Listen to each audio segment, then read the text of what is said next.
1 মাহ 45 দিনৰ ভিতৰত যেনেকে ফৰ্ম এদিনতে আপোনালোকে ললে সেইকাৰণে দালাল বিলাকে গমেই নাপালে কেতিয়া ফৰ্ম ললে একেদিনাই লৈ ললে এতিয়া ফৰ্ম ফিলআপৰ মই এদিনেই সময় দিম 1 মাহ পিছত যে আজিৰ দিনটোতে ফৰ্ম ফিলআপ হ'ব কিয় দালালে গম পাব নালাগে ৰাতিপুৱা গম পাব আপোনালোকে আহি ফৰ্মটো জমা দি দিব আৰু তাৰ পিছত দালাল বিলাকে গম নোপোৱাকৈ বেংকত 10,000 টকা টিপলিং কৰি সোমাই যাব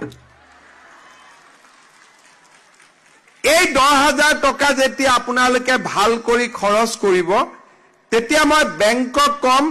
যে আপোনালোকে 12,500 টকা আই মাতৃসকলক লোন দিয়ক আৰু নতুনকৈ 12,500 টকা মই আপোনালোকক আকৌ বিনামূলীয়াকৈ বেংকৰ একাউণ্টত দি দিম তানে 25,000 হৈ গল 10,000 10ৰ লগত 25 35 এনেকে আমি গৈ আপোনালোকে উপাৰ্জন কৰিব লাগিব আৰু লাষ্টত আপোনালোকৰ নামটো হ'ব লাখপতি বাইদেউ তাৰমানে 1 লাখ টকাৰ উপাৰ্জন হ'ব বুজি পালে নে এতিয়া লাখপতি বাইদেউ বুলি কলে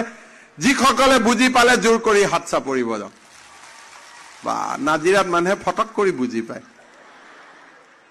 বুজি পাইতো ফটক কৰি পায় না নাপায়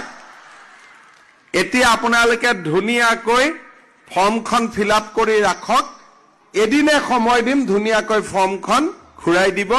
তাৰ পিছত মই মোৰ কামখিনি কৰি গৈ থাকিম 39 লাখ মহিলা দিব যাওঁতে 4,000 কোটি টকা লাগিব 3,900 কোটি তথাপিতো আমি যেনে তেনে কষ্ট কৰি দিম কাৰণ আমি আই মাতৃসকলৰ উন্নতি বিচাৰো যাতে আই মাতৃসকলে ঘৰৰ পৰিয়ালটোক সুবিধা দিব পাৰে তেনেকে ডেকা লৰাবিলাকৰ লোনৰ কাৰণেও যি ফৰ্ম ফিলআপ কৰিলে তাৰো ইন্টাৰভিউ অহা মাহৰ পৰা আৰম্ভ হৈ যাব 2,000 লৰাই মোক আহোতে সুধিছে যে দাদা পুলিচৰ নেক্সট দৌৰ কেতিয়া হ'ব আমি জুন জুলাই মাহত পুলিচৰো দৌৰ আৰম্ভ কৰিম আৰু 3rd গ্ৰেড 4th গ্ৰেডো নতুনকৈ পৰীক্ষা পাতিম 35,000 লৰা ছোৱালীয়ে আৰু নতুনকৈ চৰকাৰী চাকৰি পাব 1 লাখৰ লগত হৈ গল আৰু 35,000 মই ইলেকশ্যনত কৈছিলো 1 লাখ কিন্তু এতিয়া মইও আগুৱাই গৈ আছো যাতে আমি আগুৱাই গৈ থাকিব পাৰো